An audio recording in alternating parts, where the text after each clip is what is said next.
everyone, viewers wherever you are, and welcome to Beyond the Headlines. I'm your presenter, Stephenson Worme.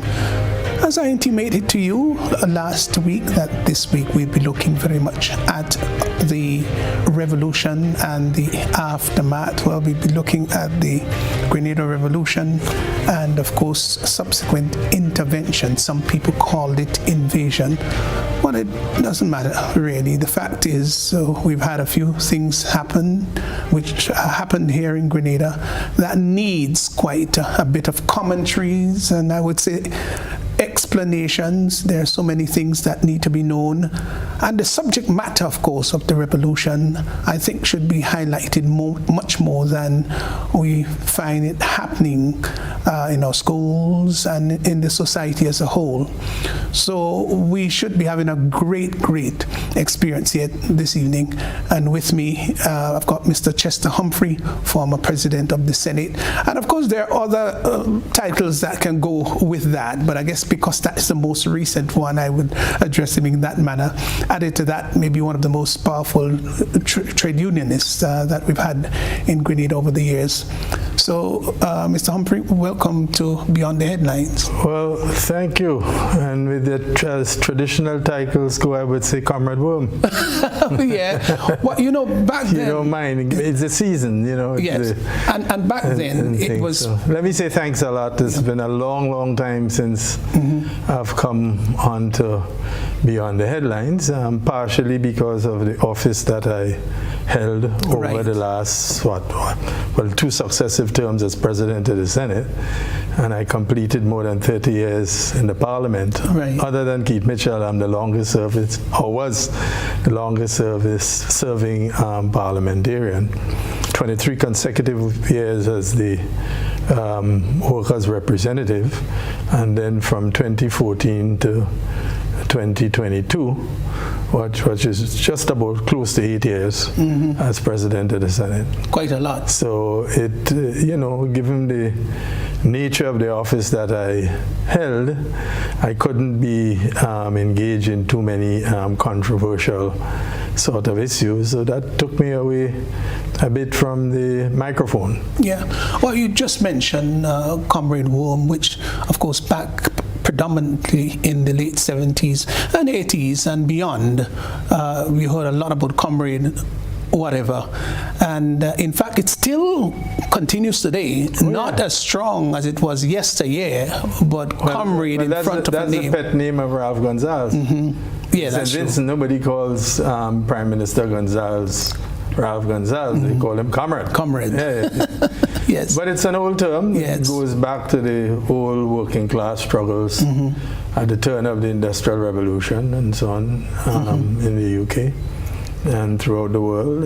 It's a term that connotes deep and genuine friendship, one of fraternity and solidarity, right, and all of that. Yes. Some people think it's it's a standard terminology used among socialists and Marxists and communists and so on, but even social democrats. All right, the Labour Party, for example, in the UK, the term comrade is used quite frequently. Right. I mean, less so now, because there's been a sort of diminishing of the ideological content of human activity. That's not to say that there's not ideology in in everything that we do, right? But the prominence that it used to hold years ago has been somewhat reduced. But there was a great sense of fraternity about it whenever you greeted someone comrade. There was a great sense of fraternity involved, not so? Yes, it has deep meaning for me, actually. Yeah. Well, let's go back a bit, because we'll be talking about the revolution tonight. And would you dub the 1970s as a very critical decade in the history of Grenada? Well, it was. Well, not just in Grenada, in the Caribbean as a whole. We have had fits and starts and spurts social progress has never been on a straight line, has never been sustained. They have times when, as we say, the struggle goes into a trough. At another time, it's at its high point and things are boiling. Right. That's the mark of human progress. Grenada has had three major high points in its history as a country, a culture, a people. Four actually. First and foremost, the do or die battle of our Aboriginal forefathers. All right, when they were slaughtered and annihilated by the French. They didn't jump to the deaths over Leapers Hill. They were genocided and slaughtered. It was the last stand of the Aboriginal forefathers, and of course they were defeated because of better weaponry and because of the propensity to cruelty which Europe exercised and was part of European culture. All right, which they brought to these parts, because remember when they came, initially our Aboriginal forefathers greeted the Europeans like brothers, only to wake up a few weeks later and discover that they were being enslaved, that the women folk were being raped, many of them were being imprisoned, and they were plundered and their lands were stolen. The history of Western civilization and its expansion westward is one of brutality unmatched. You know, no other human civilization has ever used thermonuclear weapons. All right, but it was used by an outpost of Western Europe, namely the United States. So, but to come back a bit, we had these high points. So the Aboriginal struggle was one high point. And the lie that was told by Europe, because those who write history write it to favor themselves, that what they met were cannibals who were eating themselves and so on, and therefore they had an obligation to Christianize them. All of that was just a serious distortion of historical facts, which the world has come to discover, all right, from anthropological research and documentation and all of that, to justify what they did to our Aboriginal forefathers. So you had that high point. Then you had the Federalist Revolution of 1795, and that revolution abolished slavery. All right, almost 40 years before the act of the British Parliament. Fedor was a free French colored, led this revolution against the British. It was successful. His key general then was a guy called Shadow, a slave, who Fedor freed, and he was a masterful general, an expert in military tactics and strategy and so on. And the Federalists took control of all of the colony of Grenada, the state of Grenada, with the exception of the tongue of St. George, because the tongue of St. George was ringed by forts. But they took everything else and included, executed the governor and all of that stuff. And then eventually the British Armada under the command of General Humphery came from Trinidad with a military flotilla, and then there was fierce fighting. The revolution was ultimately defeated. Legend says that Fedor escaped to Haiti. All right, but we know for a fact that Shadow was hung by the British. In fact, there's a place in Belvedere called Shadow. It has been anglicized, right. And it is precisely at that point where Shadow, second in military command of the 1795 revolution. So that's the second high point. The third high point, because I wouldn't call the abolition of slavery a high point, although it is an important point. Yeah. But the third revolutionary high point was the 1951 agro-proletarian revolution, led by the agro-proletarian working class of Grenada, sections of the urban poor, under the leadership of Eric Gary in 1951, and then the fourth high point is the Grenada Revolution of March 13th, 1979, and all of them is a continuum on the history of Grenada, the march of Grenadian society towards greater democracy, more social progress, and each one of them have points of social progress if the program allows. I don't know what the structure of the program is, we can examine them, because the 1951 revolution had some major achievements. First of all, it created universal adult suffrage. Yes. And it removed the right to vote. Your elected representative was no longer based on property and no longer based on color. Once you were age 21, you were able to vote. That's a major gain of the 1951 revolution. The second major and most important sociological gain and political gain, right, of the 1951 agro-proletarian revolution was the fact that it commenced the formal end to institutional slavery. And it's best captured in a phrase which became very popular by the ordinary masses in their simplicity, right? And that phrase, I will repeat it with a bit of caution because it may sound vulgar, but I think we're speaking politics and we're speaking sociology and we're speaking history. There was a saying amongst ordinary working people, the importance they attach to the transformative role of the 1951 revolution was captured in the phrase, "Uncle Gary taught me to wear panty." I'm certain you may be familiar with that. Absolutely. Absolutely. Yes. And what that shows, that was a very profound statement which captured the sociological impact and the transformational impact of the 1951 revolution. Right. He obviously became a very popular person among the Grenadian populace. There was no question about that. Hated by the planters. Well, yes. And by those who were the beneficiaries of institutional racism, because, you know, property and race went hand in hand. Right. We blacks, the children of great-great-grandchildren of slaves, we were propertyless, right? And given the topography of Grenada, there was not much capacity for us to own much lands, given the nature of the terrain and all of that. So we were poor down and out without any rights. We were treated as chattel. In fact, we had no rights. We were branded. As I said to you, I mean, people talk about the Holocaust, but the Holocaust pales into significance when you want to measure the impact that slavery had and the cruelty that was committed by man against man. I mean, you can find nothing in the pages even of your Christian Bible to equal what happened under slavery. And what is worse, even today, those who benefited from slavery have not found the wherewithal to even apologize or to pay reparations.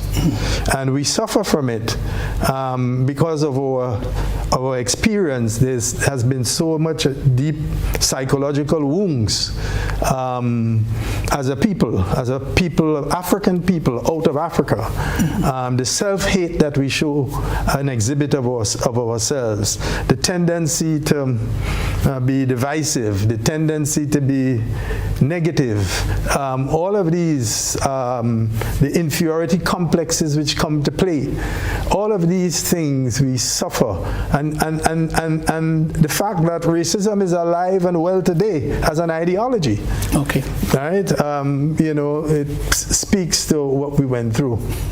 So let's just come up the road a bit, because 1951, as you said, became a very pivotal year, and thereafter, and though Eric Gary did not have the masses on his side, so to speak, But he had the ordinary people. He didn't have the masses? The massas. Oh, no, Right. because it was serious class struggle. Right. Yeah. But he had the proletariat with him. He had the mass of masses working with him. African people. That's right. And, supported Gary. yes. And big time Gary became like a Fidel. He became a god to the people because we have to understand, as I said, when you analyze the revolution and its impact on their lives and what it did to improve the quality of life, it also created unprecedented trade union rights.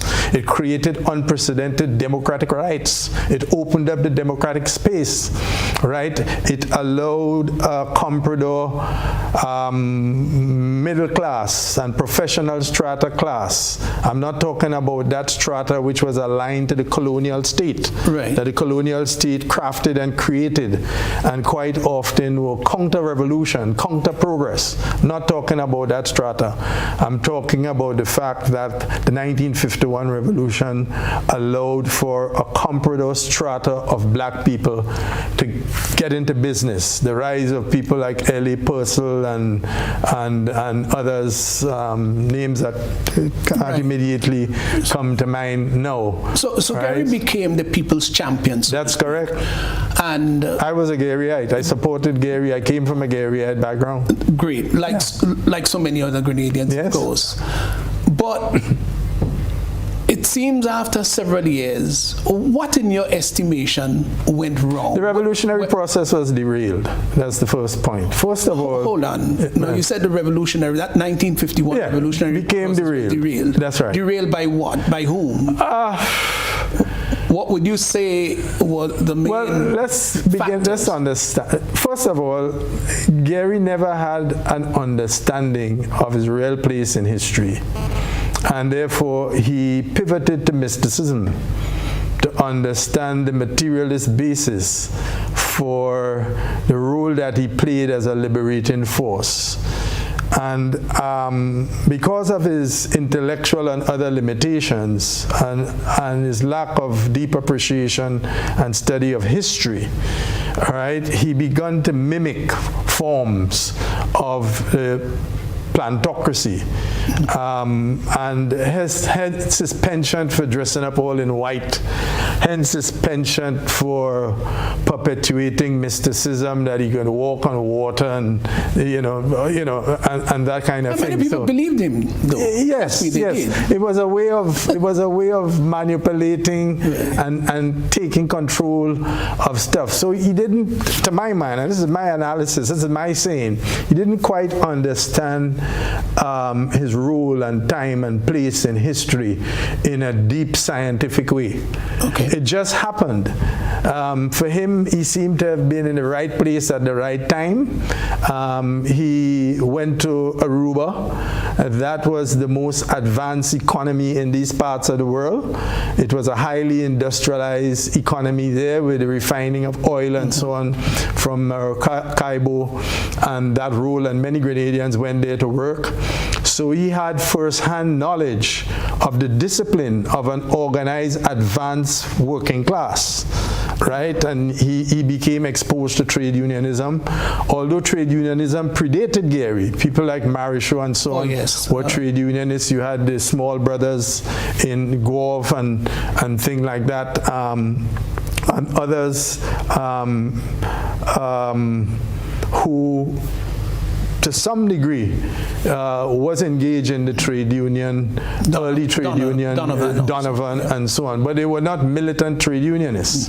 They were more like craftists, meaning that they would represent particular craft, whether it be workers on the docks, whether they were, because the oldest trade union, I think, is the Grenada Union of Teachers, if I'm not mistaken. I think that predated the Civil Service Association. Yes. Right? And the Civil Service Association became unionized when more working class people entered the public service, because the changing nature of the colonial state meant that it had to cede more and more power. The British ruling class were expert at surviving, and they did that by making accommodations and so on, and this is why there was no sustained revolution in the UK, unlike they were in France and other parts of Europe and so on, because of the astuteness of the British working class. But just to come back on track, so the revolution became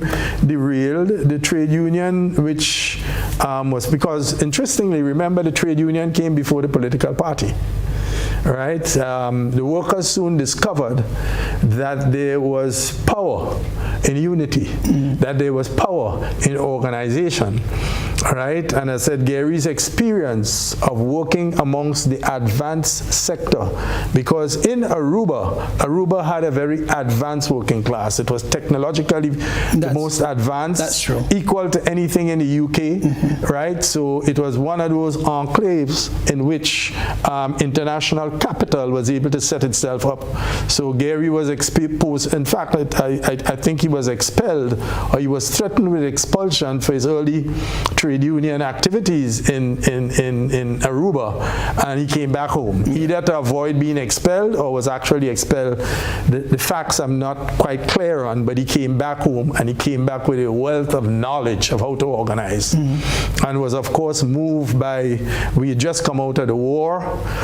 Well, you know, the colonial relationship is one of a leech, and we were supplying Britain with everything that kept the war machine, Britain war efforts going.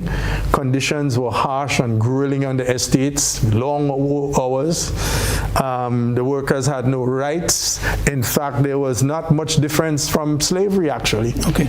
Right? So and those conditions led... Right, so let's just pin down that...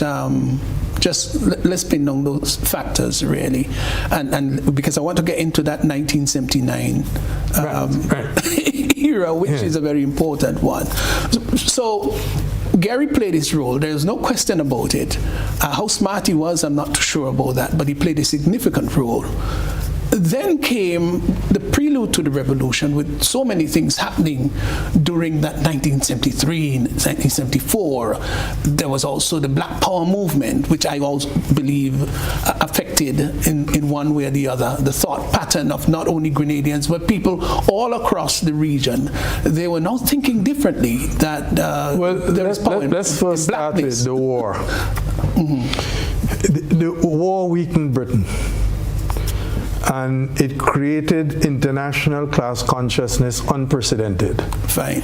Because the major force to have defeated Nazism, right, was the Red Army. Underplayed because of British propaganda and so on.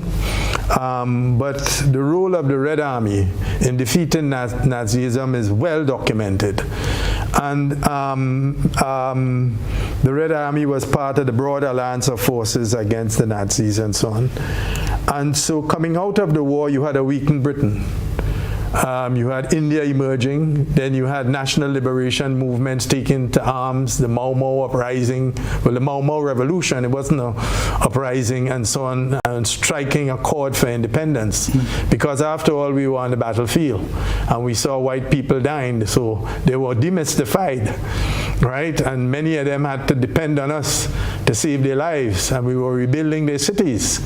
We were working shoulder to shoulder with their working class. And they were more advanced than us. We were agro-proletarian, backward, uneducated. But the industrial proletariat was more educated, more conscious, more militant, more organized. And from then, people like George Patmore, C.L.R. James, new theorists came on the scene. The independent movements began to take root. As I said, the Mau Mau revolution. All of these things created a world of consciousness, and then the rise of the Soviet Union, right, as a source to counter international capital and the exploitation of colonialism, right? So all of these things created a world movement of human consciousness. Right. So, yeah, and I do understand that and appreciate and therefore Grenada was part of all of that. So the Black Power movement, which is the Black consciousness anti-racist movement, right, swept through Grenada. Yes. So people like myself as a youngster, I remember very early, at the age of 9, I used to be reading Marxist literature. I was a proud kid on the block, able to explain to people what the word proletariat meant and could spell it. Yeah. Right? So it was a time when we were very cerebral from a very young age. Now, how did this, in your opinion, intimidate the late Eric Gary?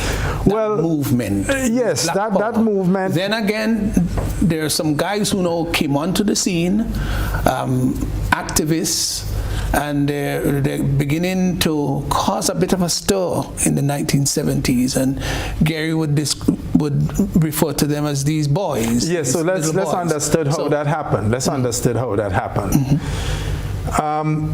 Upper middle class and some working class persons, then the mass migration started to the UK after the war. They needed labor to rebuild their cities, right? And they came to the Caribbean to recruit that labor. So people were going up there to work. And also while they were working, they were going up there to study. The middle classes, and that's where Morris and so came in, went to the UK. Right? In Grenada, they were a privileged lot. Although Morris came from working class family, his father was a worker in Aruba, where he was, and made money like many Grenadians and came back and invested and so on. But you remember class, color. Yes. Class and color. Yes. Right? So that Morris lived essentially a pampered, well-off life, and then went to the UK. Now, this is his revelations to me.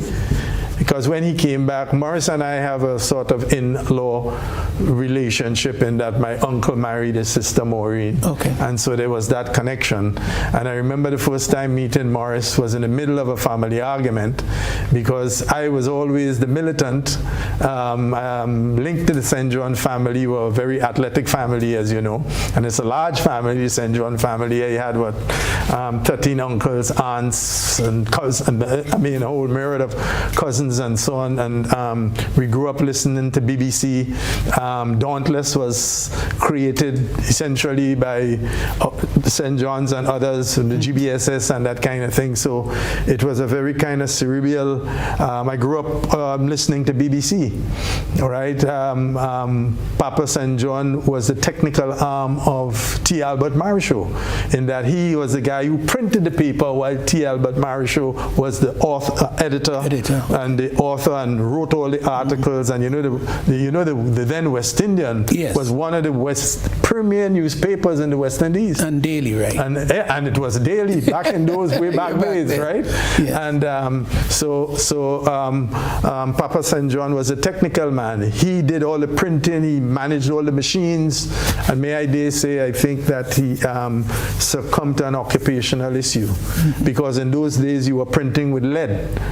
Printing was done with the leadotypes, and you had to be able to read proficiently upside down and wrong side out, because you had to set that print. And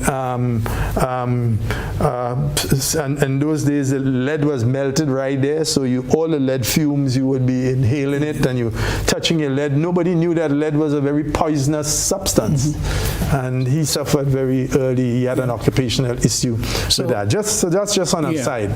Yeah. So when Morris came back, and he said to me, he discovered himself in the UK, and I couldn't understand what he was saying. He said, man, when I left Grenada, I left as being upper middle class. I went to the privileged presentation boys college. I didn't have to walk to school or take bus. I was driven to school because my dad had one of the few cars in Grenada and so on. But when he got to the UK, he discovered he had to work in the post office. Right. Yeah. And that while his color was an important source of privilege in Grenada, it meant nothing in the UK. In the UK, Yeah. you were just black and were treated with the same racism. You face the same racism in the colleges. You face the same racism on the train. And Morris told me he worked in the post office during the summer occasions and so on. And as a result of that, he became conscious of himself. Okay, let's just So when they returned, when these guys started returning from the UK back into Grenada, they came with that consciousness. All right, let's go to the 1976 general elections. Gary won 9-6. Gary declared he won. Well. I remember that 96. Did this infuriate anybody?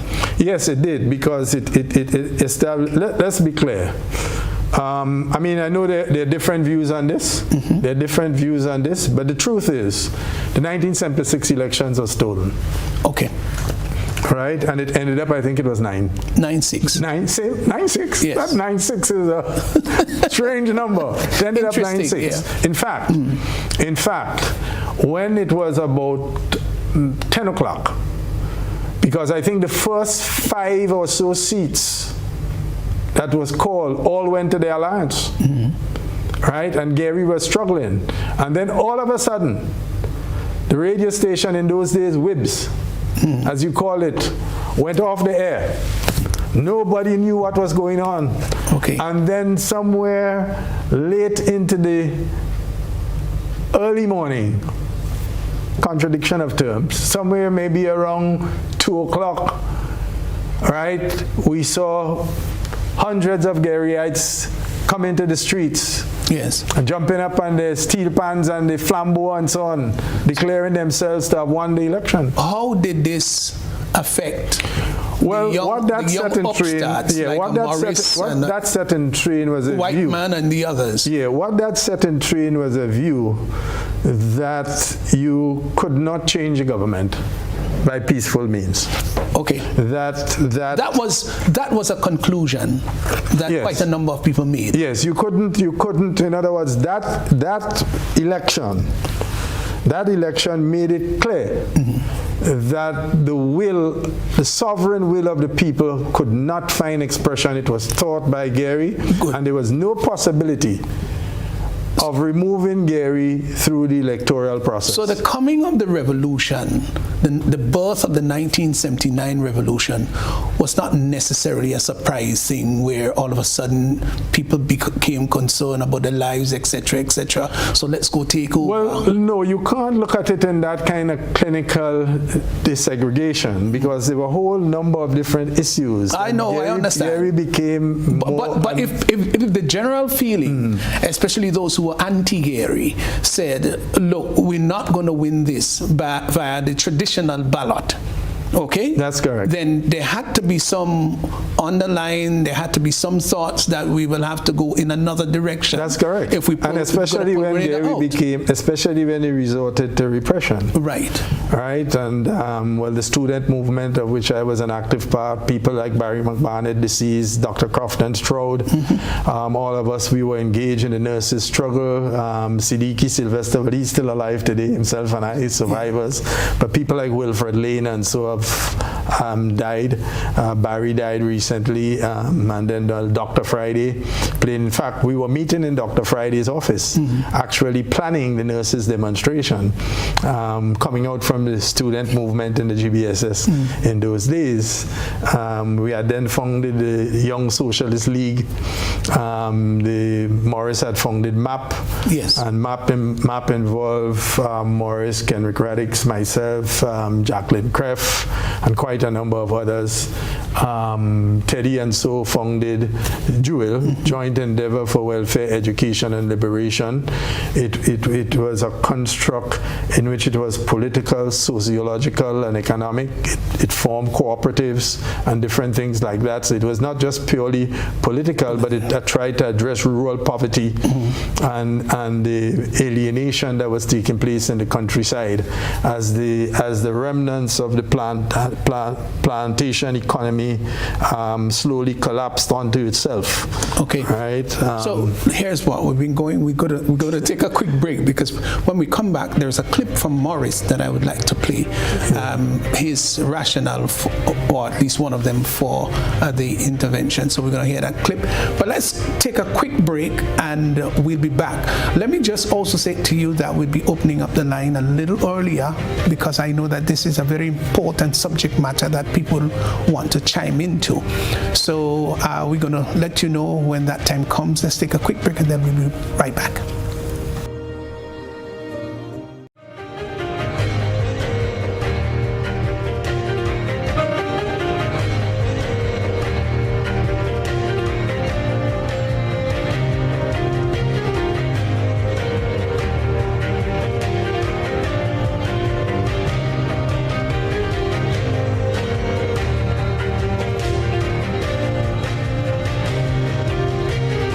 Total is one of the world's largest oil companies with a top quality line of lubricants. Total Lubricants has a full product line from passenger cars, motorcycle, heavy industrial equipment, mining, trucking, agriculture, and manufacturing machines and vehicles.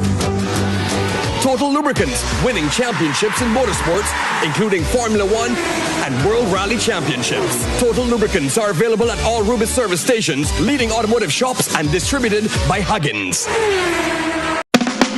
Do more with your new GUT Credit Union Visa debit card, which gives you access to your cash at any Connex or Visa certified ATMs locally and internationally. Make your payments with a tap of your card using the contactless feature and have the freedom to make purchases locally, online, or overseas whenever you travel, anywhere Visa is accepted. Experience the enhanced security fraud protection through the Visa chip technology. If you don't have your new GUT Credit Union Visa International debit card, speak to any one of our representatives today to do more. Your new GUT Credit Union Visa International debit card, a smarter way to access your cash. More smart, more secure.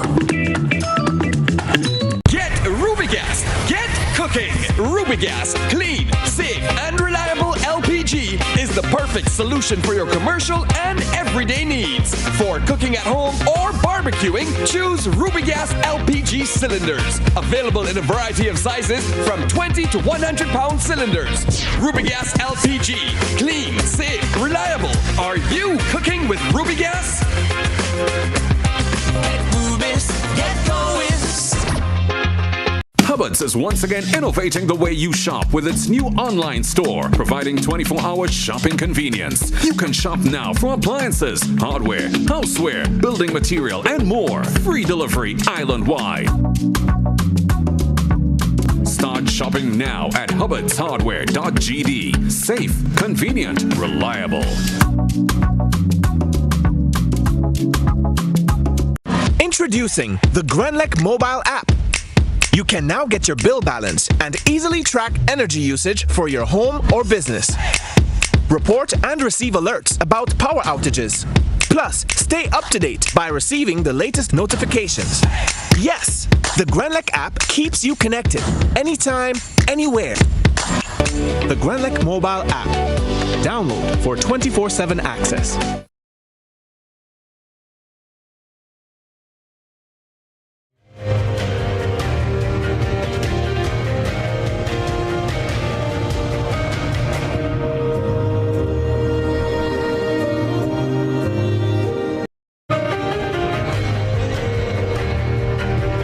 Welcome back. We're looking at, of course, reflecting, in fact, on the revolution and the aftermath thereof. We have, of course, Mr. Chester Humphery here with us. There's so many things to talk about.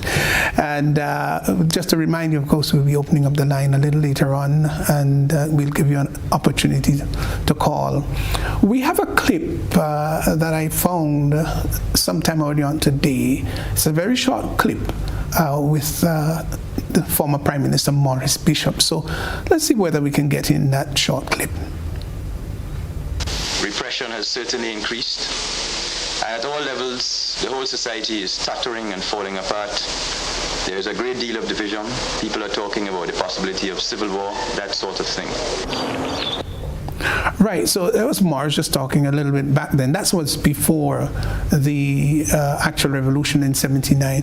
He did talk about much of the atrocities that were taking place back in the 1970s, which in fact led to the revolution.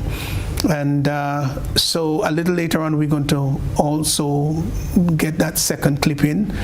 But Mr. Humphery, let's just go back. Of course, Morris talked about a society that was falling apart, so to speak.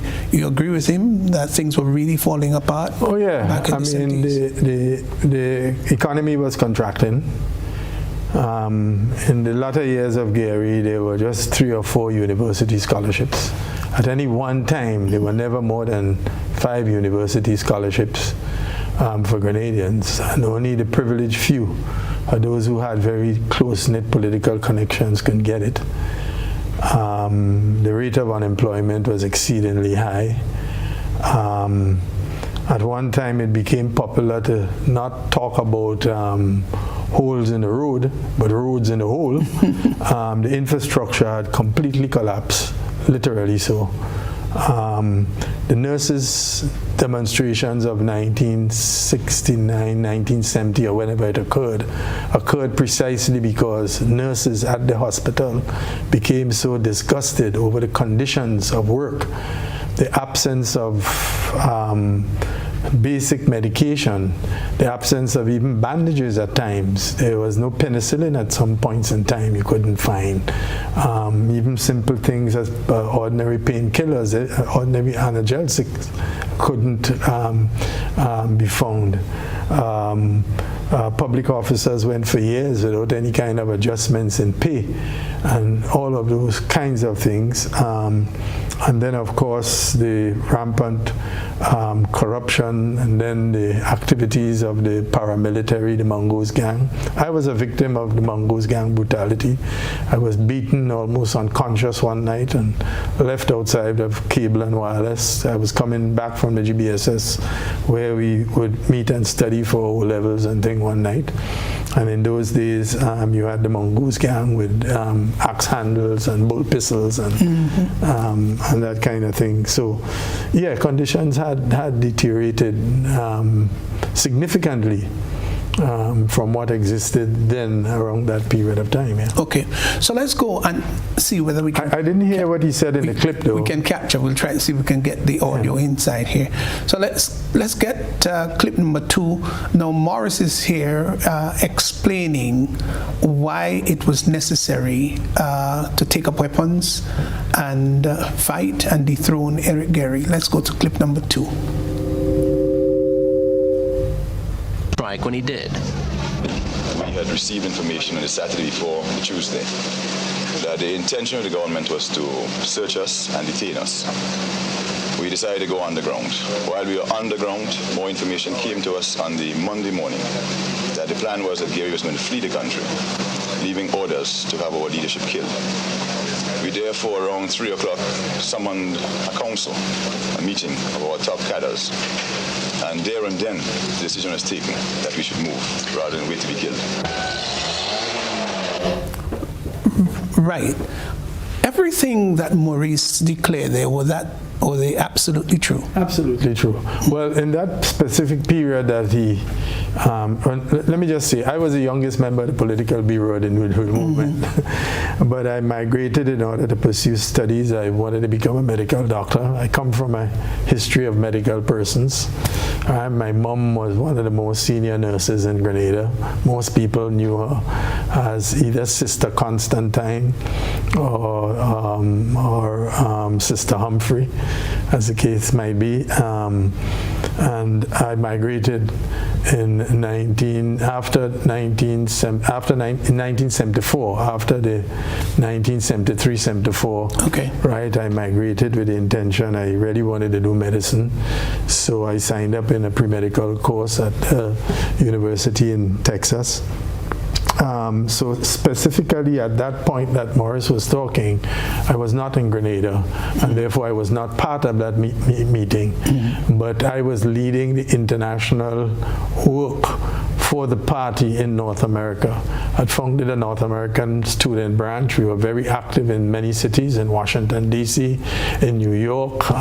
We had branches in Toronto, in Montreal, and did a lot of political work on behalf of the New Deal movement then. All right. So some aspects I wouldn't go into, but I'll leave that for my memoirs when I write them. But let's go to the morning of March the 13th. So I was not here in Grenada on March 13th. Yeah, but it happened. Yes. The morning of March 13th. If we did literature, of course, we knew about the Ides of March. Yes. Shakespeare, of course. There was no connection with that, was there? Well, I mean... Which really was observed that March 13 to March 15 period. No? Well, one can always find a connection in anything, especially... I'm just wondering. Okay. All right, so we can leave that alone. Yeah. Now, 4:30 in the morning, group of guys gone down to True Blue, and they attacked the barracks. And that signaled the commencement of the fall of the Gary regime. Well, maybe before, but the practical aspect of it. So, but you would appreciate that one doesn't wake up one morning and we do understand. I think we established that. You would have. I think we established that. But there had to be some measure of strategic planning. Absolutely. Right? I don't think all of a sudden guys says, look, hey, there's a telephone call here, there's a telephone call here. Let's just quickly go down to the barracks and overthrow. I don't think it was like that. No, well, I think there's enough documentation. Great. Different people have written different things. Ewart Lane, for example, has written a very brilliant piece in his book, right, revealing the extent of the planning and how it happened. General Hudson Austin, who passed away recently, gave an interview in which he gave some indication and detail, although controversial, because all of these things are controversial. It depends on what biases you come to, what you read, and we all have biases. No one is devoid of bias. I agree. And that's just the nature of history and historical records. All right. I mean, although this is not deep history, meaning centuries old, there's still a lot of controversies, and you will find variations over what the facts are and how the facts fit and what they mean. Yeah, and there are so many. And there are so many people here in Grenada who are still clamoring for facts. They want to find out what really happened. Yeah, because a lot of inaccuracies have been written too. But there seems to be an unwillingness on the part of so many people to disseminate that, to declare those things. Part of the problem that we face as a people, and I hinted that before, and it is part of the legacy of slavery. We are a people who have been taught to unlearn.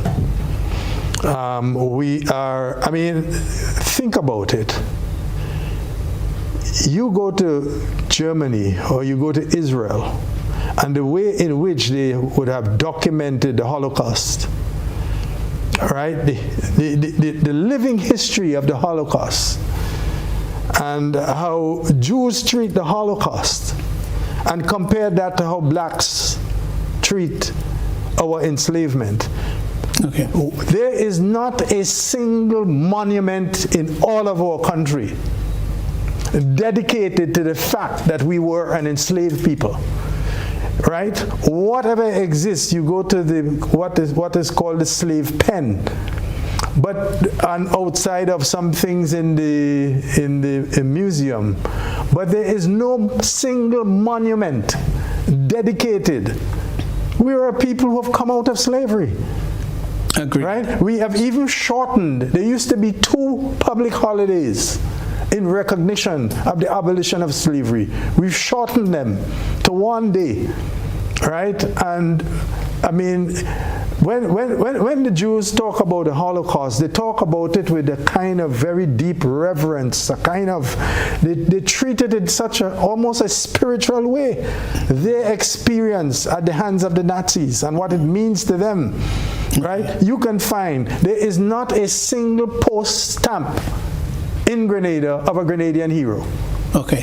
Which is so we are a people who have been taught to unlearn our history, not to record our history. It is one of the legacies of slavery.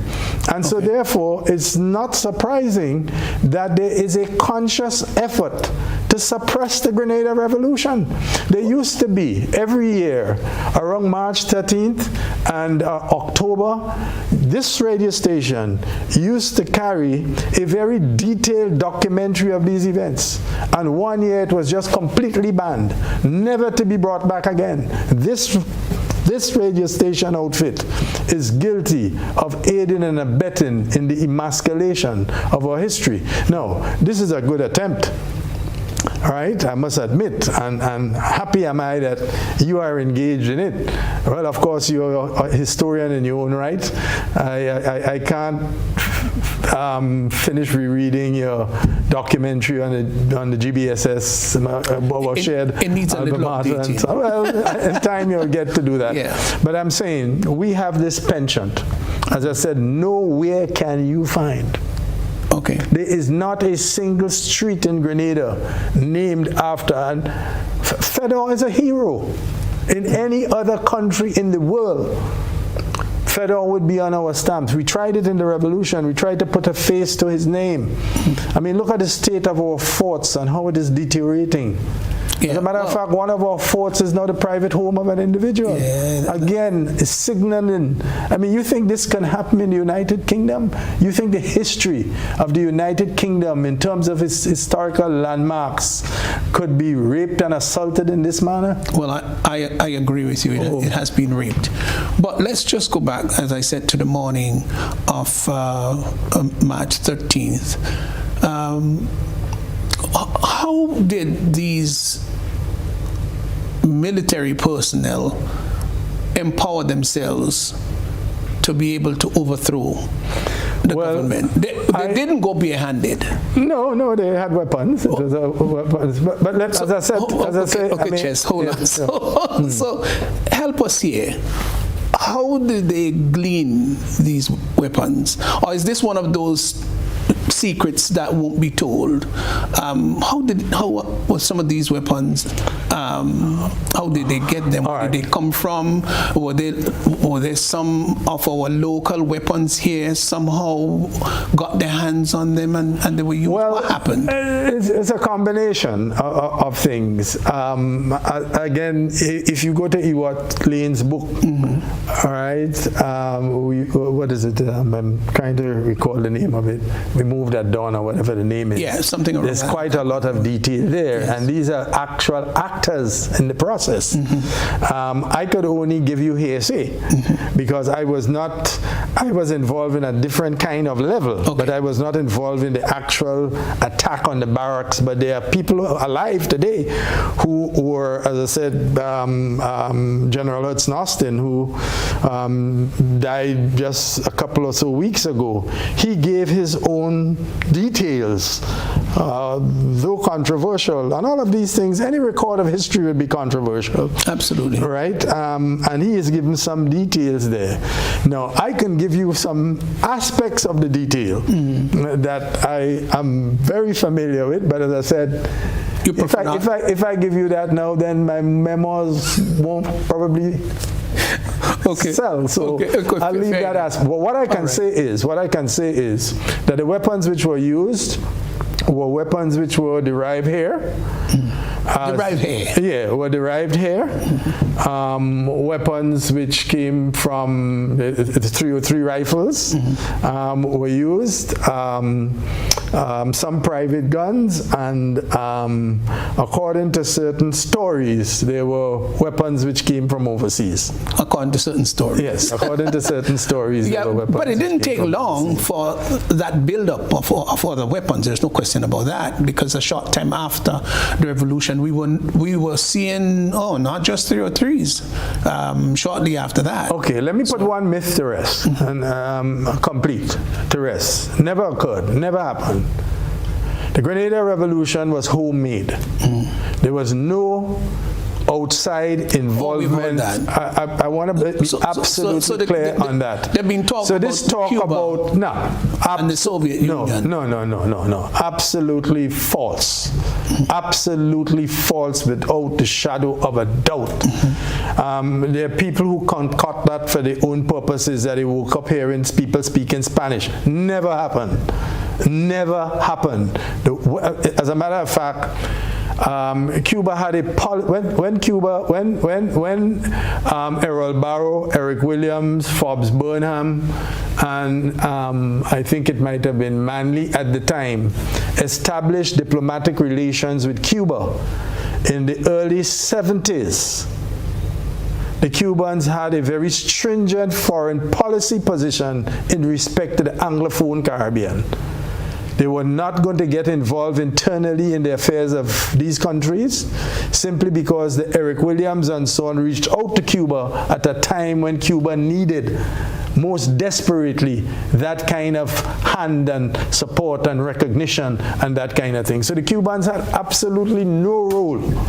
And what I am telling you here, I'm one of the actors. I can tell you as a fact. All right, I'm not talking about hearsay now. I am telling you as a fact that the Grenada Revolution, its armed component was homemade. Right? They were weapons which came into the country according to certain stories, and you could treat those stories as being fairly accurate. Oh, okay. All right. So, but with respect to the involvement of a government or the involvement of a state, never happened. Okay, great. So the revolution is here. There was, in fact, promise prior to the election that there will be fair and free election. And the last thing that happened, the major thing that happened here, was the setting up of a constitutional commission headed by Alan Alexander. And that was set up in 1983 to move that direction. Do you think that the Grenadian populace felt betrayed? I don't know. You don't think so? No. It became a big issue. No. People kept talking about... No, sections of the population kept talking about it.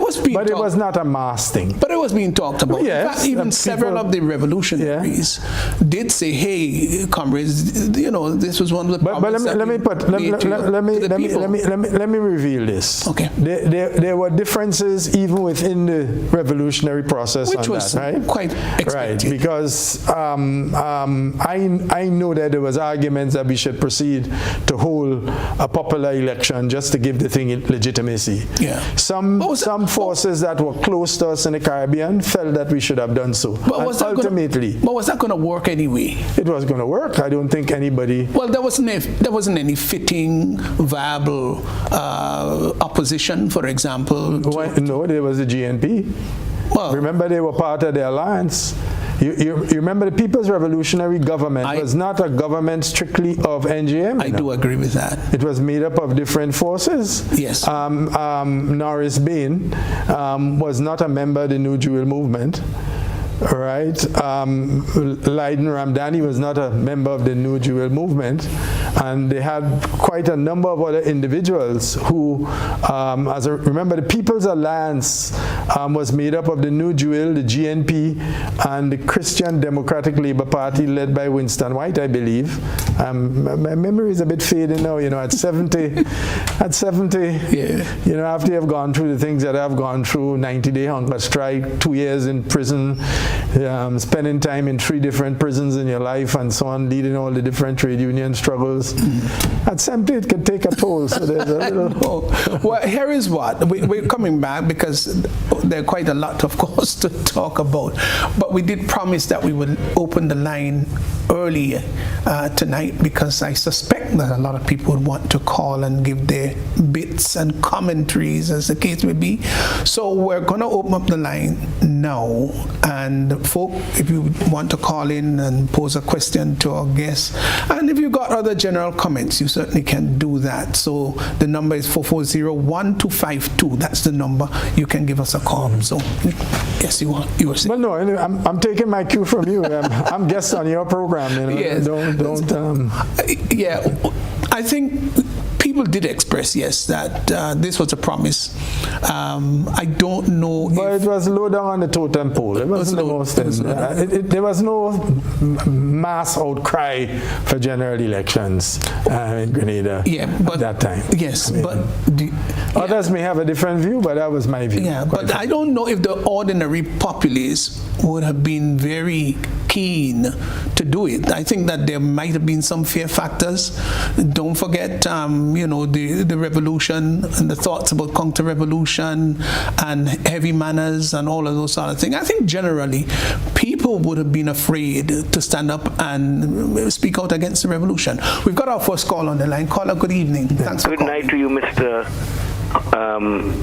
Worme, and to Mr. Chester Humphery. Yes. I want to admit that Mr. Chester Humphery have been bold a lot tonight, clean, but there are little things that he's not giving us all the truth in.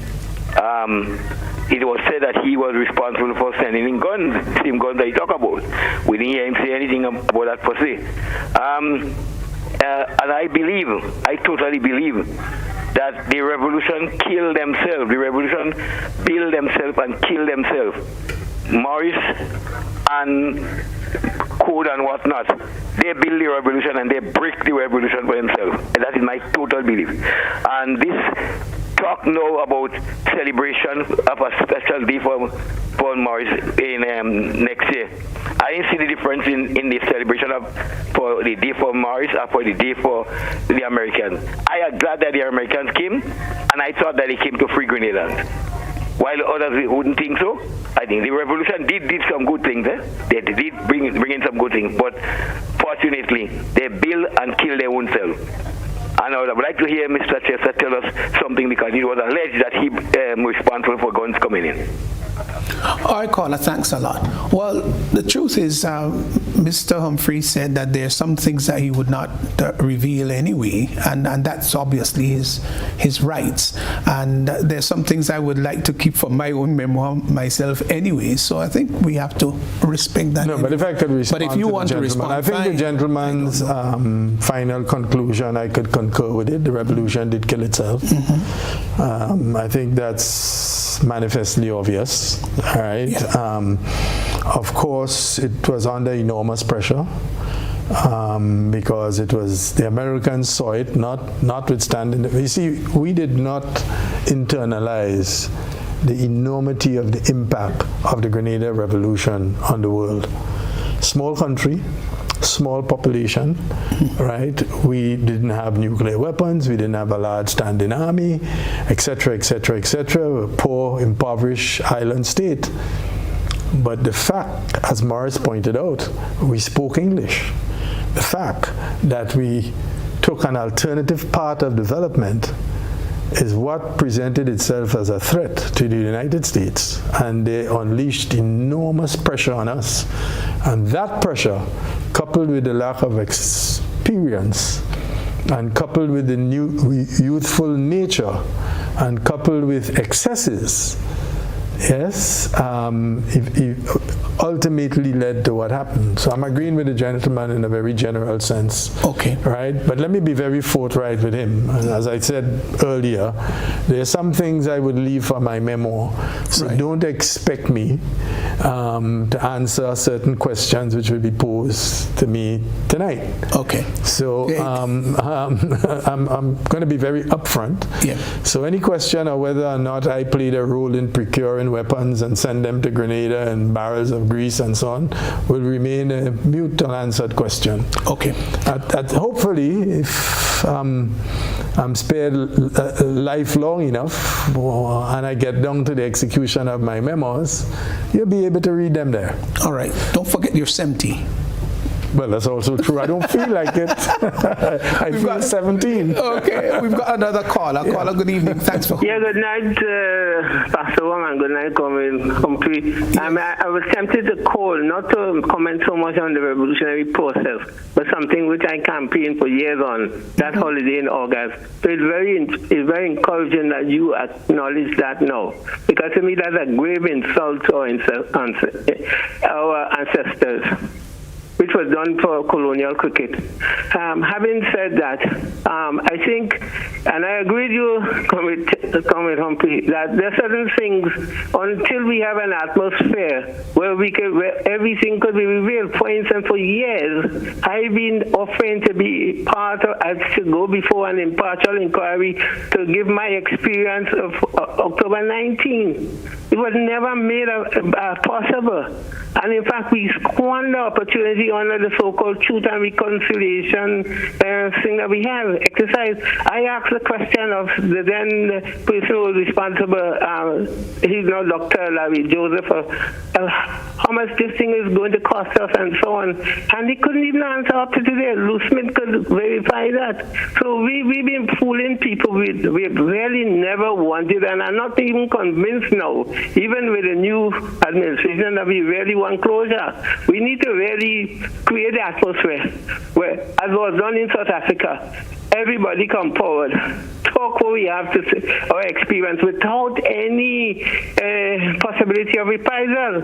And the people want things, but they don't want to guarantee that people will be spared of any recrimination.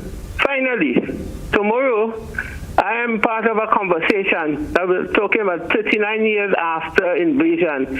Are we any better off? And is there possibility for a livable future in Grenada? I would invite people to check Facebook to tune in on that. There are 4 people, including a Black Wizard, Martin Felix out of New York, Brother Imo Bukhari from Trinidad, and myself. And it will be moderated by Mr. Peters, Richard Peters of the Informer. So look out for that. Thanks. Great. Thank you very much. And I really felt motivated to call because that thing, mainly the August thing, I feel very insulted to those who have decided to trade a cricket day for that day of our ancestors. Thank you very much. All right, thanks. We appreciate your call very much. Okay, so let's just, I think we might be having another caller calling in. Let's see whether we can take that caller, and after that we're going to go back a little because we're going to right into the revolution and maybe some of the activities, its ideologies, as the case may be, and then its ultimate demise. We've got a call on the line. Caller, good evening. Good evening. Go right ahead, please, would you? Quick and short.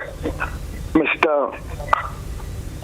Humphrey took up most of the call for the night, and he was speaking about history from since I learned in GBSS. And we didn't come to the point of the revolution yet. So that had to be our next discussion. Thank you. Yeah, we're on the subject of the revolution, but of course, you know, oftentimes you've got to set a background. You know, you don't just jump into things. So you got to set a background to all of this. So let's go to the that period, 4.5 year period. Gee whiz, it went so very quickly. Admittedly, so many things happened. It was breathtaking. You didn't get a chance really. Every day there was something taking place and rolling over in the revolution. Oops, we got another caller. Caller, good evening. Thanks for calling.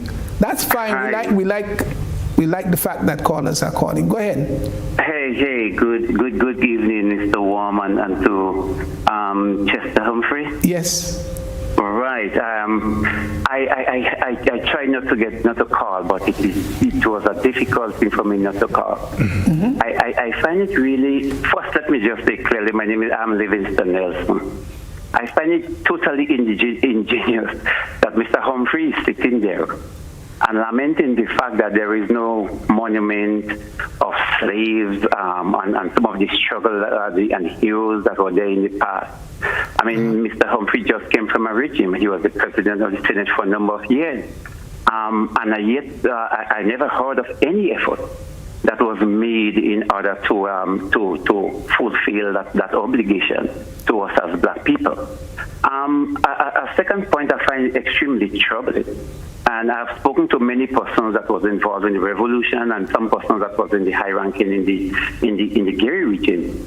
And to date, there has never been any account, not one account or naming of any person where Gary actually gave an order. person that was very much involved on the day said it was just a concussion. Gary never gave an order to execute the leadership. I mean, there has been no proof, no name. Nobody has ever come forward to say that they were witness to that conversation. As I said, I have spoken to many persons. So I believe that story, Mr. Humphery, I believe it makes sense that you should cease and desist from spreading that, because that doesn't make any sense. I stayed there, listened, and I was amazed that someone today would refer to Eric Gary as not having deep intellectual, and he just happened to be there. I find it strange that somebody that came from Aruba, was involved in the struggle, came on holiday and refused entry back to Aruba, stayed in Grenada, and walked for years in the same path. And you're saying this person happened to be there, that he was not no deep intellectual, he didn't understand his role in history. I don't know what Gary has done to deserve that kind of condemnation. But I am totally baffled that somebody that struggles so much for Grenadians, and really, in my opinion, a true revolutionary can be so labeled.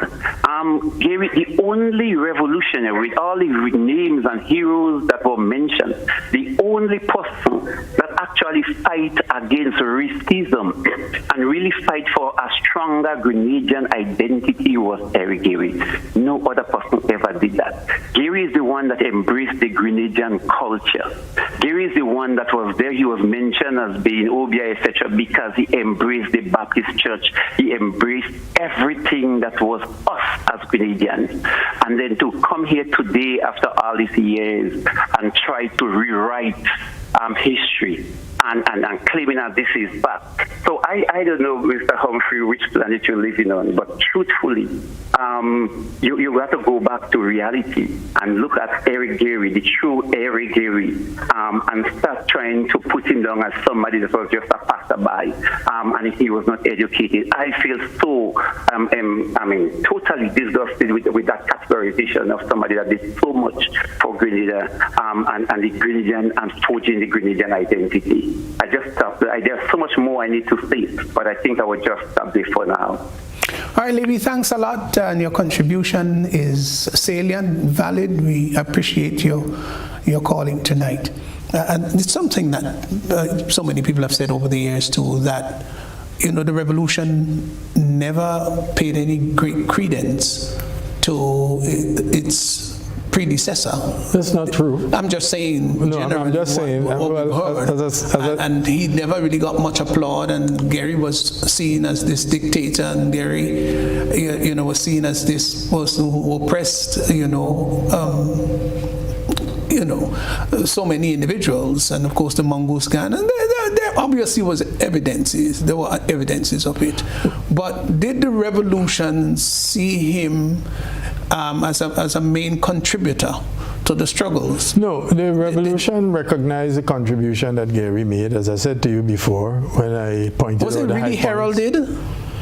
Well, remember, as a guy we overthrew. That's what I'm saying. So you don't you don't herald somebody. But that's correct. I mean, that's a guy that we overthrew. And as I said to you in my initial discourse, history is also always controversial. So Mr. Livingston's view is his view of history. It doesn't necessarily mean that what he says is the truth. That his perspective on history. In fact, when I spoke about Gary not knowing his role, I didn't diminish Gary. I'm just saying he just didn't quite understand the dynamics and what he was involved in, and that he branched off into a lot of mysticism and that kind of thing. He didn't have a more materialistic, scientific understanding of his role. He didn't understand, while there were features of his understanding of class struggle and so on, but he didn't see his role as advancing that. I mean, the fact that Gary all decked off himself in white, he mimicked a lot of the planters, etc., are all indications. And I'm not saying this to put him down. I'm just not in a disparaging manner. No, it's not in a disparaging manner. It is what it is. I mean, in our struggles over the years for liberation, there are blacks who played a very negative role. Right? We saw it in South Africa. I mean, one of the callers talked about the Truth and Reconciliation and how successful that was in South Africa. But that's a different place. We are a small society of 100,000, different dynamics. Okay. Different dynamics involved. Let's take another caller. Yes. Yeah. Caller, good evening. Thanks for holding. Go ahead. Good afternoon. Hi. Yeah, well, my conclusion is what I want to say. Like, well, when the revolution... Oh, you're fading a little, caller. Could you just be a little louder? Yeah, what I'm saying is, when Bishop, when they vote, the first time they vote to try to get rid of Gary, that was the first time I was able to vote. But Mr. Gary, some of the things I think Mr. Gary, if my poor parents will come and hear these things, they think because he did a lot for them. And one of the things with Mr. Gary with this white thing, what I know is, he was a very cultural man, right? And this thing about Easter Water Parade, where he made the beach and the carnage, and this thing. The reason why he said thing about walk on water, because he wanted so many people to come to on the carnage because of the Easter Water Parade. He said that like it's like an ad with a promotion. So it'll make a lot of people come to see him walk on the water. But when he get on the stage and the rum runner, he said, oh, you see I'd walk on the water? It's the same thing he did when all the holes in the road were from the airport and the taxi driver was quarreling about the holes. He turned to them and said that he's going to create a small airport so you can take a plane will take the taxi, the tourists from Falls and bring them down. What he did, in 3 months, they create a small airfield from where McIntyre Brothers is right now, right up to Coates, go right up to Huggins up there by Al Ramdani. They made a small airstrip there and bring thousands of Grenadians came down to see that plane land there on that strip. So he does things, but he's not really, he don't know what he's doing. He's doing things, promotions, and he started sports tourism, Easter Water Parade, the Expo 69, New Venture 1971, all these things, the sports tourism. The guy doing things, but he may not do it and do the perfect follow-up and do things, but he show you what can happen. With people saying this can't happen, but he shows you what can happen. Thank you. Thank you. Thank you, caller. Yeah, I think the Expo 69, of course, came out from the Montreal Expo 68 that Gary himself visited and brought the thing back saying, hey, we can do something similar here in Grenada. And whatever the case is, people are given opportunities at different eras to show their leadership skill and such like. And I think Gary brought a lot to Grenada. If anybody doubts that, then I would say that they're really unreal. And I think you outlined it quite obviously, some of the things that he did. So hats off and credit to you. Their legacy issues too, as I tell you, the fact that we can now elect our government by secret ballot is thanks to the Gary-led revolution. It's very profound. Yes. The systematic unraveling of institutional racism, and I told you how it was captured in that slogan, Gary taught me to wear panty. The pride that ordinary working people felt, the depth of the Grenada of the 1951 revolution, right? And those things. Gary began to expand primary school education. We had a mass literacy problem in the country. So he did, I mean, it would be manifestly dishonest, and one will only fool oneself if one does not admit that Gary, like everybody else, did. But as remember, I pointed out, and apparently Mr. Nelson wasn't either not listening to what I'm saying. All right, 20 seconds. Yes, I got call on the line. Yes. Yeah, well, let's take the caller, Okay, so because caller, I think we went through that already. Yes. Yeah. Go right ahead, caller. Thanks for holding. Yes, good evening. Yes. Good evening. Go ahead. Right. I'm just calling because while Gary might have meant well in the beginning, he lost his way. He lost his way, and we have to admit it. How can you try to walk on water? Bring a set of people like idiots on the carnage and say that you're going to walk on the water. This last caller mentioned about an airstrip from McIntyre Brothers up to Huggins. That is a false, a lie. There was a small strip that was created where Ramdani is now, but that was done during the revolution, not in Gary's time.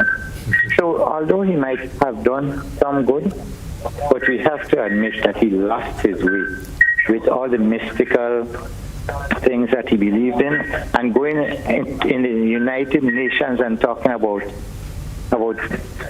flying unidentified flying objects, making Grenada a laughing stock, creating the alternative to the police force, the Mongoose gang, the secret police. He became a dictator, and we have to admit that he lost his way. He might have been a revolutionary in the beginning, but he lost his way. Thank you, caller. We appreciate that very much. Okay, so let's go into the revolution now.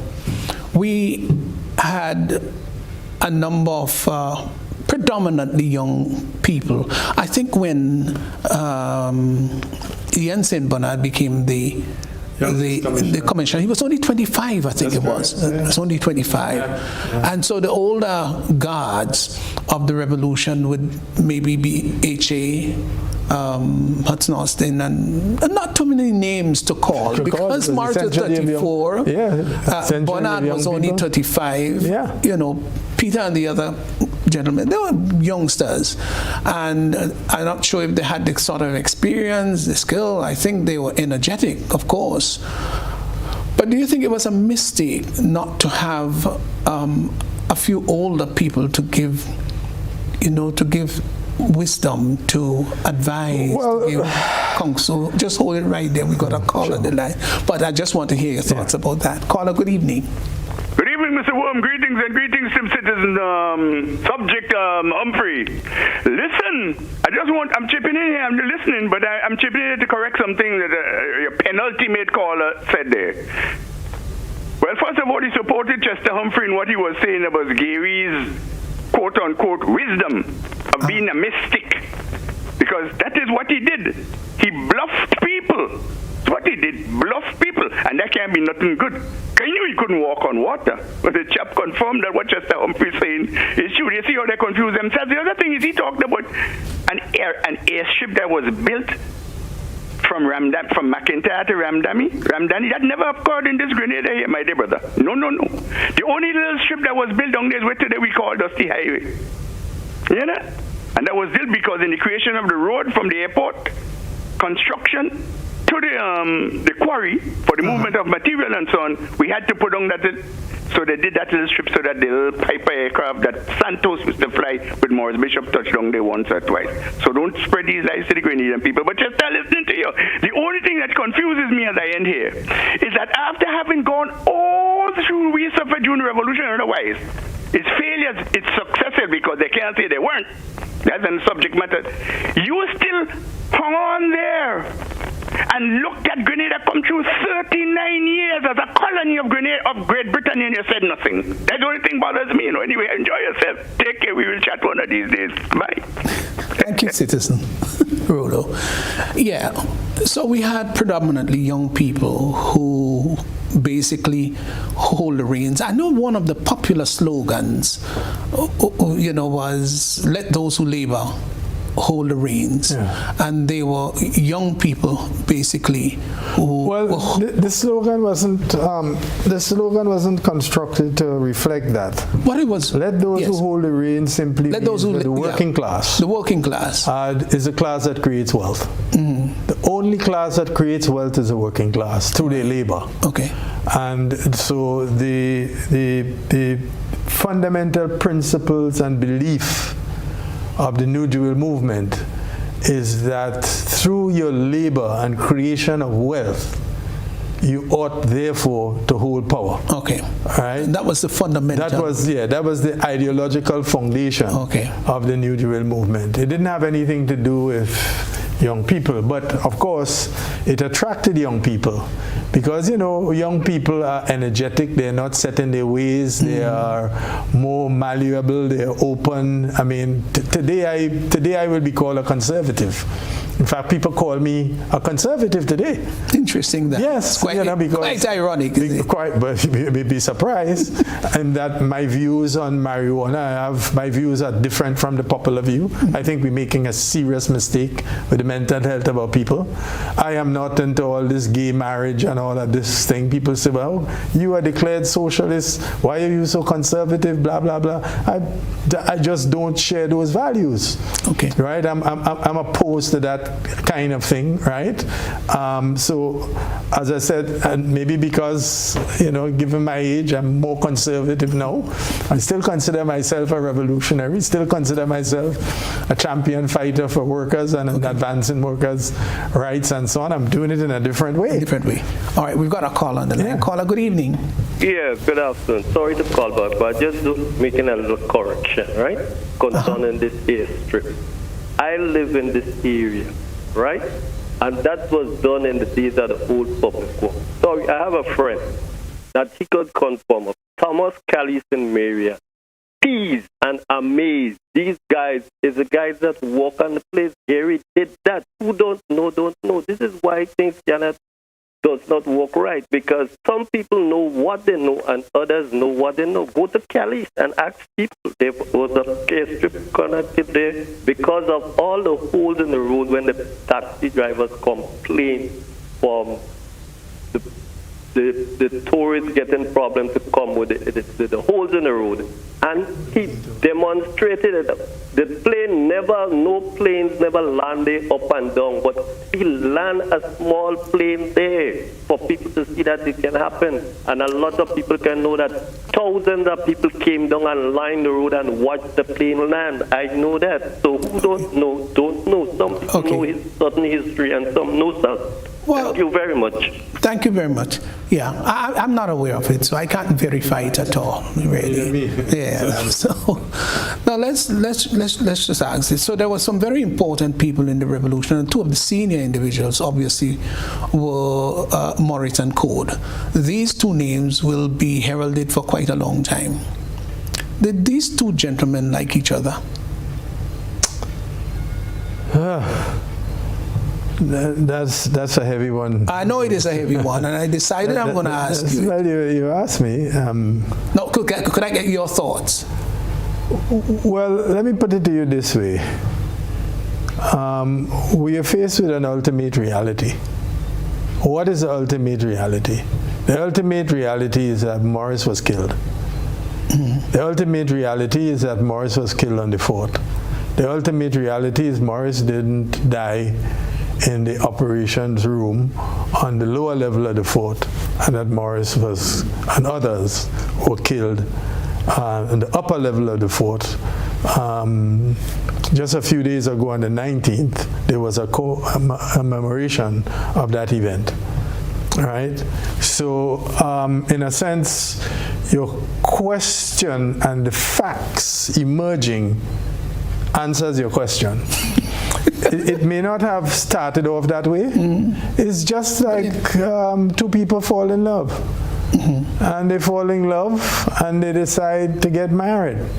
And then they get married, and then at a certain point in the marriage, things go sour, and then they're divorced. Yeah. Okay, we got. So that's a simple explanation I can give you in the face of the ultimate facts. Okay, fair enough. Right? In the face of the ultimate facts. We have a caller on the line. Caller, good evening. Oh, we lost a caller. No, I asked that question, and I would like to hear a lot of other people's thoughts about whether these two individuals liked each other. What we do know is that Bernard wanted to be the Prime Minister of this country. There was no question about that, maybe even before Morris thought about it, because I know that Bernard did suggest to Morris that, he wants to get involved, he would like to become the Prime Minister, and he would like Morris to deputize. So that was something that was said, and that's something that... Well, and that's not unusual. Look, politics, like in everything else, we all have an innate urge to excel. That's right. If you are a banker, you want to be the best banker there is. If you're a doctor, you want to be the best doctor there is. If you're a teacher, you want to be the best teacher that there is. There's this innate drive to excel. And it's not unusual that in politics, the top job is Prime Minister. That's the top job. Yeah. Now we have Richard Sunak, who was denied it simply because, in my view, I believe he was denied it initially because of his racial composition. Right? Now things have gone a particular way, and they're staring down the gauntlet now, and there's no way out. All right? They now gone back to him. No, but the top job, I mean, everybody wants. So I don't think it necessarily harbors or indicates some sinister motive if you express an interest in the top job. Yeah, I do understand. We're going to get back to that. We got a caller in line. Caller, good evening. Good evening. Good evening, caller. Okay, well, Mr. Humphery is much older than I am. Mr. Rollo is the same. But I can really confess of seeing that plane land on the airport, probably just around 9 years. Just right around then, his trip is there. I used to be walking to go to Cali school.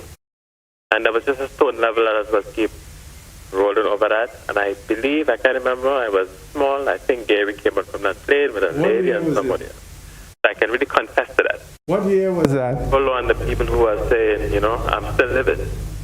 And I saw it with my own two eyes. No, but I'm just asking you what year it was. Well, it was around maybe 78. The revolution was 79, so maybe it was around 77 to 78, sometime around. Oh, I don't know. Well, you know what? I don't think I'm not that's making heavy weather off of it's something that we can verify. I don't think that's the hardest thing. But you know how Mr. Rollo saying is nonsense and so on. This is why sometimes the truth don't get out. And people can confess to that. I walked to go to Cali school, so I was seeing all the Gary Army bases was down there, and things was happening here. You know what I mean? Come on. Okay. Yeah, as I said, we're not going to make that a highly controversial issue. Okay. We could double check and see whether that indeed was the case. So just going back to Morris and Bernard, of course, two of the principal personalities in the revolution. I just wondered whether Bernard may have been a little bit peeved that what he anticipated or what he would have liked to see happen just did not happen. I mean, all you can ask me for is conjecture, and I don't think it's helpful in a program like this. But I'm saying, ultimately, on the basis of the ultimate evidence, what is clear is that at some point, differences became so irreconcilable, right, that it led ultimately to what happened. I'm saying it doesn't necessarily meant that it begun that way. Okay. As quite often happens in a marriage and other things. Quite often business partners enthusiastically form a partnership and into business, and the business is going and it's growing and expanding and so on, and then whoops, all of a sudden there's a division, there's a split. That's life, it happens. Okay. So I couldn't say, I would leave that for the psychiatrists and the psychologists and on the basis of the evidence. Let's have another call. Good evening. Yes, Pastor Worme, I've not had the opportunity to agree with coverage on a number of things in recent years, but this is one I agree with him totally, but I would like to advance. Because the revolution, the collapse of the revolution inspired me to study conflict resolution. If we look at what happened at a conflict, it could help us understand where you have a conflict, the competing side couldn't agree, and after a while, because other people got involved, it escalates, and in anything, if you, as I was saying today, if the other side had the firepower, the other side, I mean, those who survive would be dead. So but that is why we need to sit down and look at what happened and how, what we can learn from it. All the things that people saying about people hate each other and so on, I don't think that is the case. As in any situation, people fall out. I mean, and then of course we have not been taught how to resolve conflict up to now. Up to now, we have not, look, we're still killing one another in family feud and so on. We need to really find a way how to resolve conflict. We could disagree with one another. I remember in 2014, we were in a conference in Trinidad, a training program, and the comrade was trying to get me to support a thing that he thought that in civil society, and I said, I advanced certain thing, and he said, okay, let's agree to disagree. And, we have to understand that people wouldn't see things the same way. All the thing about, we're following the narrative of Uncle Sam. Thank you. All right. Okay, so here's what we're going to do. Gosh, time is running by so very quickly, and there are quite a few little other things that we need to speak about. But we're going to go take a quick break, and we'll be right back as we talk tonight about the revolution and a bit of its aftermath. We'll be right back.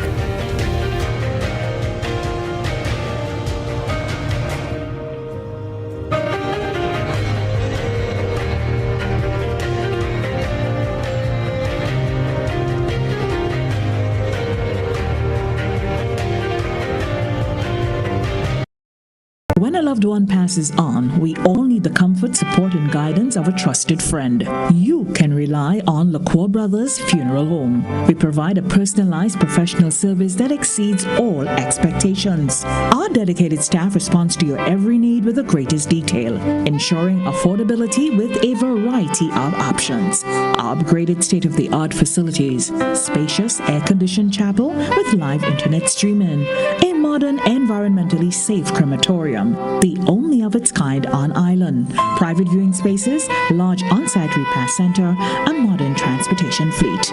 Join our burial society today and make personalized arrangements for that final moment.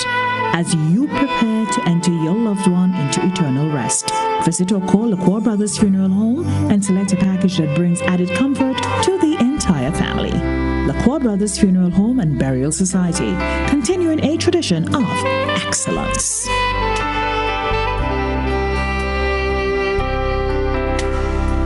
Looking for expert in sounds, stage and lighting engineering? Double D Sound, song reinforcement and public address system, rentals for concerts, weddings, meetings, conferences, live shows, parties, and crusades. Double D Sound. We also sell all types of musical instruments, accessories, and replacement parts. You looking for intercommunication and programmable bell systems, especially for schools? Double D Sound. Looking for amplifiers, speakers, keyboards, matching drums, wind and percussion instruments, transistors, and more. We rent stages of any size, concert stage, lighting, party, tents, tables, and chairs. Call Double D Sound, 405-9685. Hearing and feeling the difference. Double D Sound.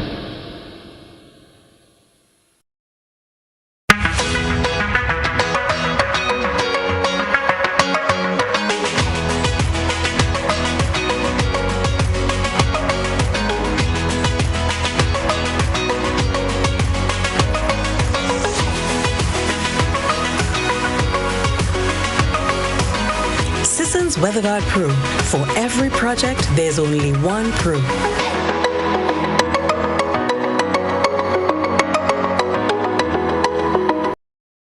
If there was ever a time to keep and stay healthy, it's now. We at Hills and Valley are here to help you take deliberate steps to maintain your health. We stayed true to maintaining the most comprehensive rates while stocking the widest range of medicines and health devices, including personal protective equipment. There are so many benefits shopping with us. You get great savings through discounts for senior citizens and reward cards for loyal customers. Ask about owning yours today. Visit us at Halifax and Grenville Street, St. George, Jubilee Street opposite the Grenville Bus Terminal, and at Hillsborough, Carriacou. Our wholesale distribution on Halifax Street also stocks the widest range of pharmaceuticals. We are with you on the hills and in the valleys. We are Hills and Valley Pharmacy.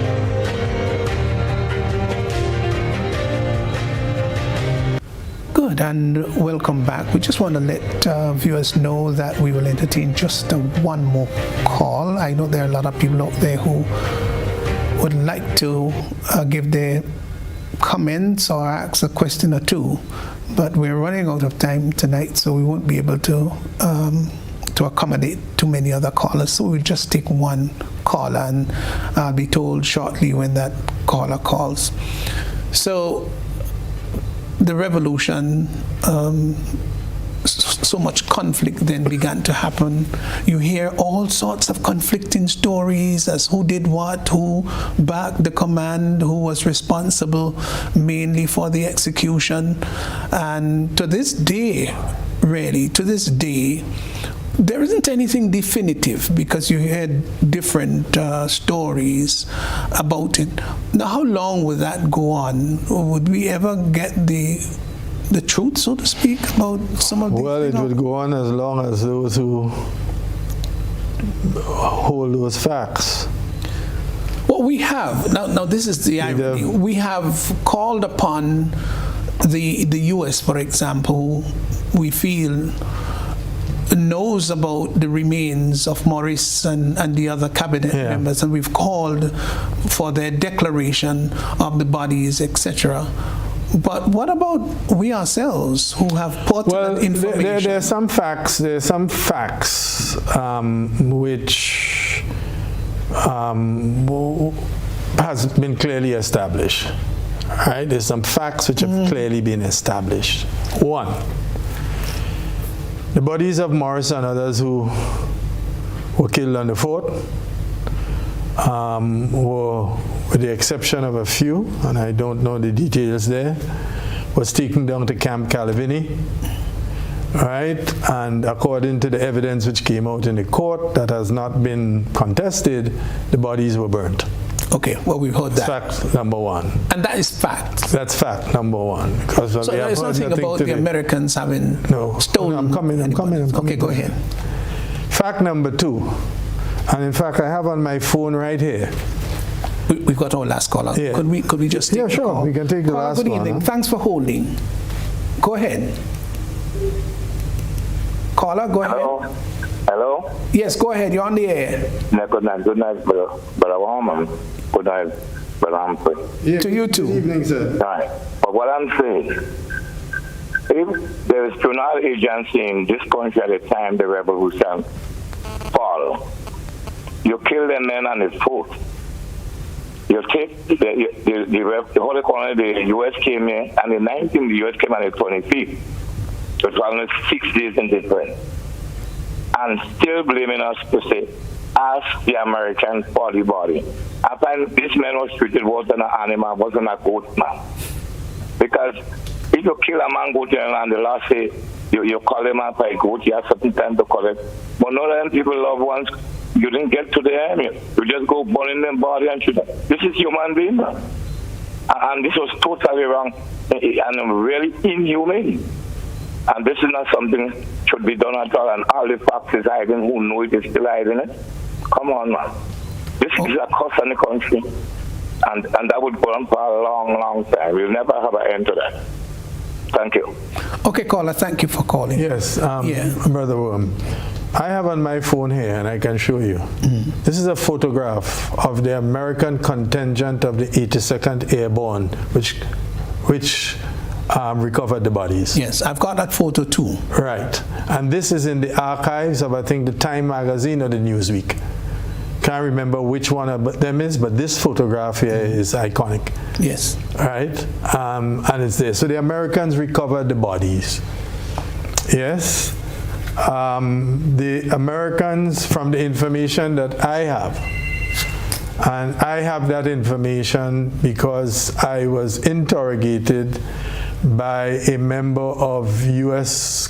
counterintelligence while I was in prison, right, who wanted to find out from me a number of questions, including, and he said to me that the bodies were recovered.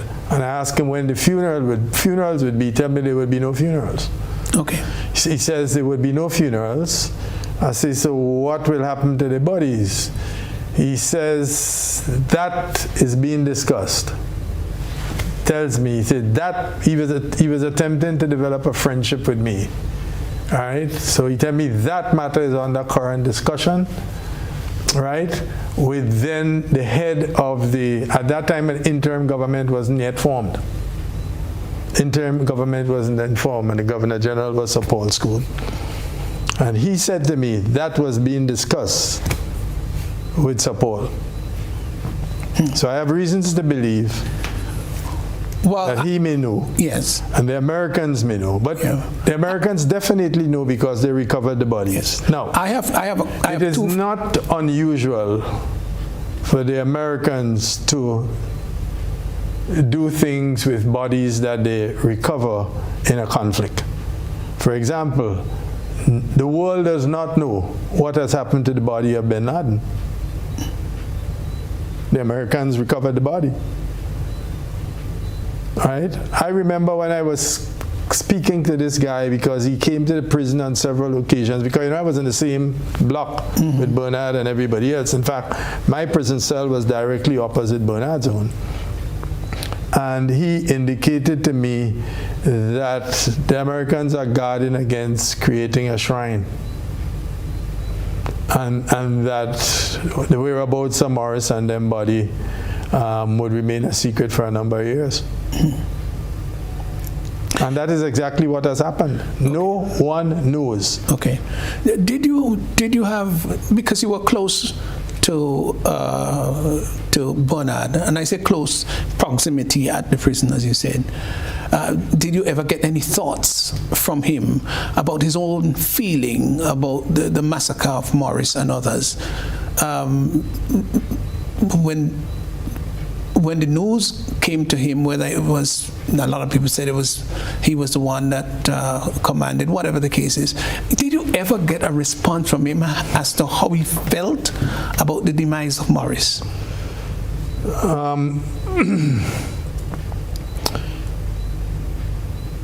Bernard has carried a lot of pain.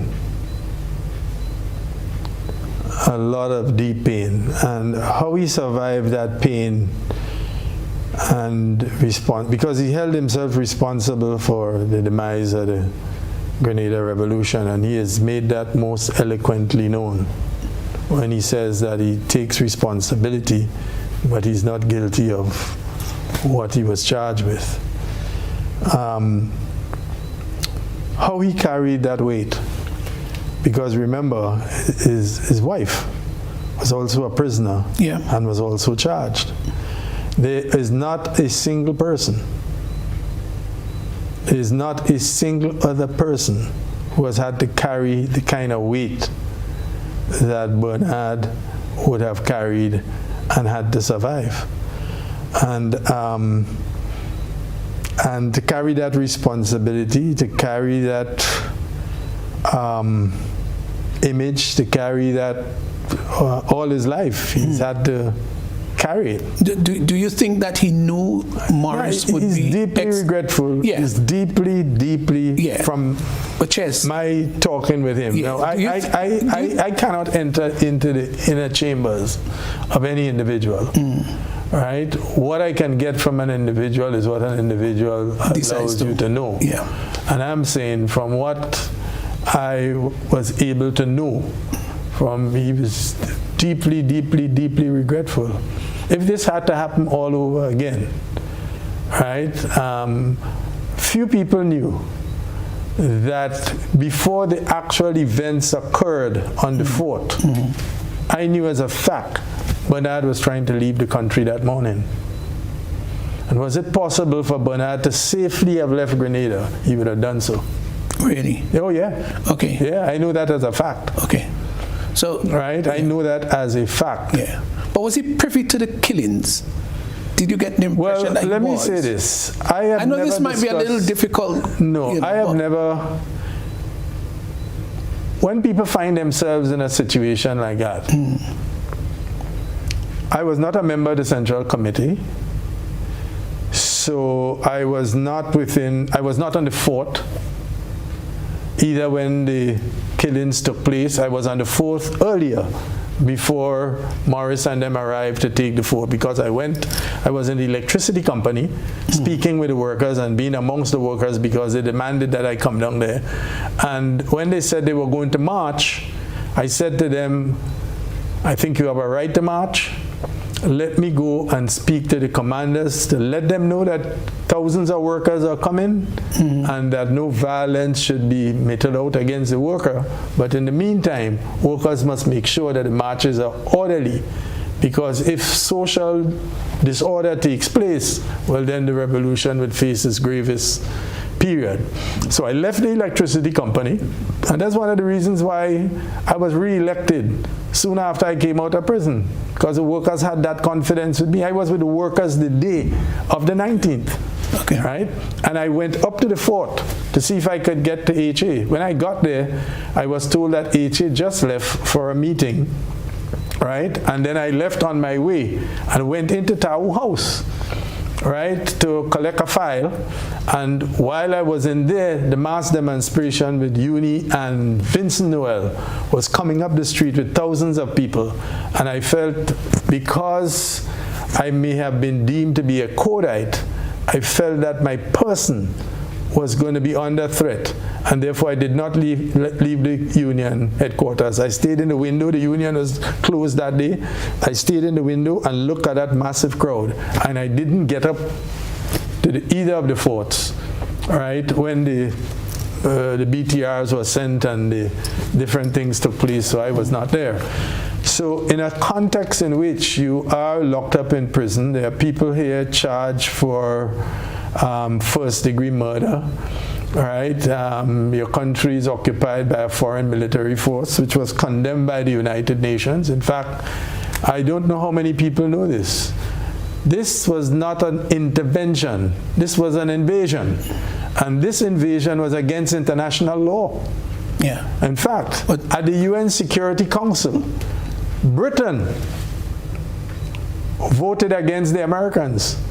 Of the 15 members of the Security Council, only the Americans voted in favor of that resolution. That's true. Britain opposed it. I have the countries here. Britain opposed it. France opposed the invasion. Pakistan opposed the invasion. And the following countries abstained. 3 countries abstained. The UK, Togo, and Zaire. Yeah. Well, you know, we can go on and on. I'm just being told that our time has just... So whatever we may call it, in respect of international law, the arrivals of the Americans here on the 25th of October 1983 was in clear violation of international law. All right. I really hope that we might be able to further this, really, because there's so much to talk about and it'll probably take us another 2 hours. Maybe we'll be able to get in, I don't know, maybe program number 2 about this. We have maybe a couple of days to see whether we can do that. If that's the case, we'll let you know as the case may be. But give us 15 seconds because the time on the clock says that we've got to go 15 seconds in your closing remarks. Well, the Grenada Revolution captured both the best and the worst of our country and of our civilization. The revolution did a tremendous amount of good for this country in only 4.5 years. It was disciplined. It brought out the best in Grenada. But unfortunately, it also brought out the worst. Okay. And that is the dialectic of things.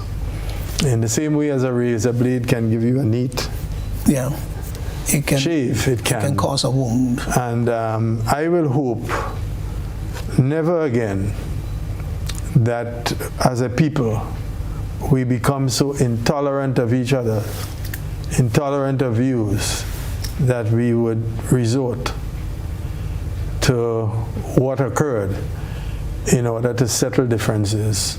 It just doesn't worth it. Okay. And I'm sure that all those who were involved, one way or another, are deeply regretful for those events. It has brought us a level of pain in Grenada equal only by our period of enslavement. Okay, so that's where I'll have to cut you. Thanks a lot for coming.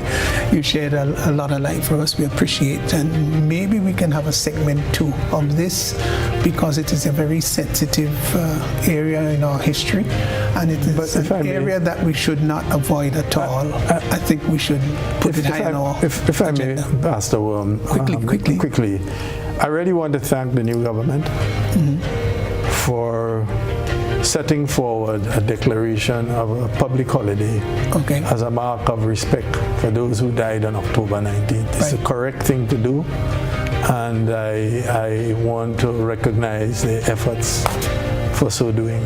Okay, and we probably will get another program to talk about that. But folk, we want to thank you so much for calling in and for listening. It's a pity our time has run out, but I hope that you've garnered as much as you would like. And maybe in a subsequent program, we'll take it up from where we left off. Have a wonderful evening, and until next week, same time, same place, Stephenson Worme.